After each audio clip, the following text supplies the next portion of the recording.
in a quiet little village nestled among rolling hills and whispering trees. There hung a small lantern on the wall of a very old cottage. It wasn't a grand or fancy lantern, just a simple one made of tin and glass. Every evening, as dusk settled over the land, its flame would flicker to life, casting a soft, gentle glow on the cobblestone path below. It lit the way for villagers returning home, for children chasing fireflies, and for anyone who happened to walk by. But deep inside, where its flame burned, the little lantern held a secret worry. As the moon climbed high and the stars began to glitter, it would often whisper to the silent night, "What will happen when my flame finally goes out?" When the oil runs dry, it would murmur to the shadows, "I don't want to fade away into darkness. I want to shine forever. I want to be remembered." The stars twinkled in the vast, dark sky, but they offered no answer. The wind rustled the leaves, but it carried no comfort. And so the lantern would sigh, a tiny puff of smoke, and keep glowing, though its heart felt heavy with this fear of being forgotten. One particularly chilly evening, a gust of wind swept through the village, carrying with it the sound of footsteps and then a soft knock at the cottage door. An old woman with kind eyes and a warm shawl opened it to find a weary His cloak was dusted with the road, and his face was etched with fatigue. "Excuse me, ma'am," he said, his voice tired but polite. "I've been walking for hours. The road ahead is dark and treacherous, and I'm afraid I've lost my way. Could I possibly borrow your lantern to guide me?" The old woman smiled, a gentle, knowing smile that crinkled the corners of her eyes. She looked from the traveler to the little lantern hanging on its hook. "Of course," she said warmly. "Take it. I have a feeling this little lantern has been waiting for someone just like you."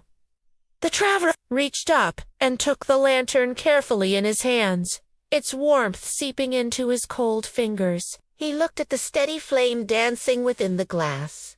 "Thank you, little one," he whispered to the lantern. "Will you light the way for me on this dark journey?" For the first time in a long time, the lantern's flame didn't just flicker with the breeze. It fluttered with a surge of excitement and purpose. In that moment, it wasn't just a decoration on a wall. It was a guide.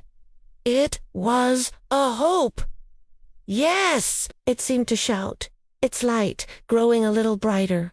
"Yes, I will." Together, the traveler and the lantern set out into the deep night. The path was even more crooked and difficult than the traveler had described. Dark shadows stretched across the road like long, grasping fingers, and the wind howled through the trees, making eerie, mournful sounds. It was the kind of darkness that felt like it could swallow you whole.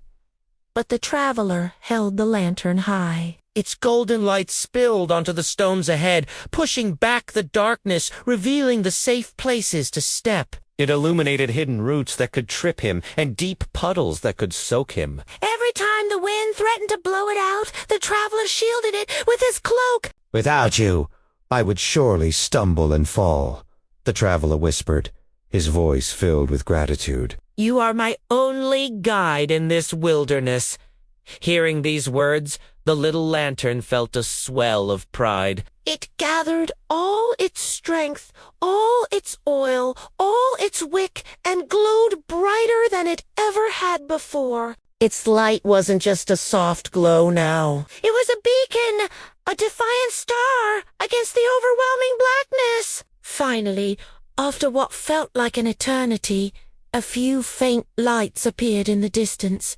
They had reached the traveler's village. At the edge of the town, the traveler stopped and turned to the lantern. He bowed his head slightly, a gesture of deep respect. "You may be small, little lantern," he said, his voice full of emotion, "but tonight you saved me. Your light was more precious than all the gold in the world." When the traveler returned the lantern to the old woman at the cottage, it felt a strange and wonderful warmth spreading through it. It wasn't the heat from its flame, but a warmth that came from deep within, a feeling of pure joy and fulfillment. Hanging back on its familiar hook, the lantern looked out at the night and thought to itself, "So," it mused, "I may not be able to shine forever. My flame will one day go out." It paused, but the fear was gone. But even a short, small light can guide someone safely home through the darkest of nights. And that is a kind of forever. That is forever enough.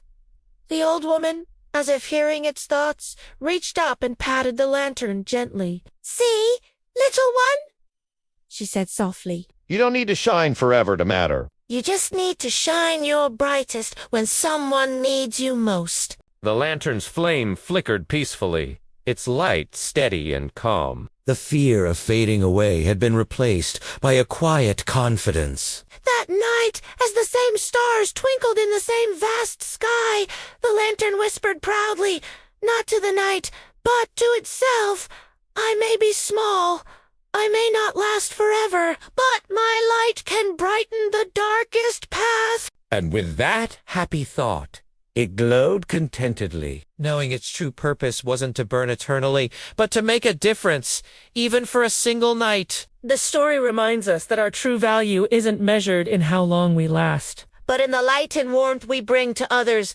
especially when they are lost in the dark. Thank you so much for watching and sharing this story with me. If it brightened your day in any way, please consider liking the video and subscribing to the channel for more stories like this one. Your support means the world. Shine bright, and we'll see you next time.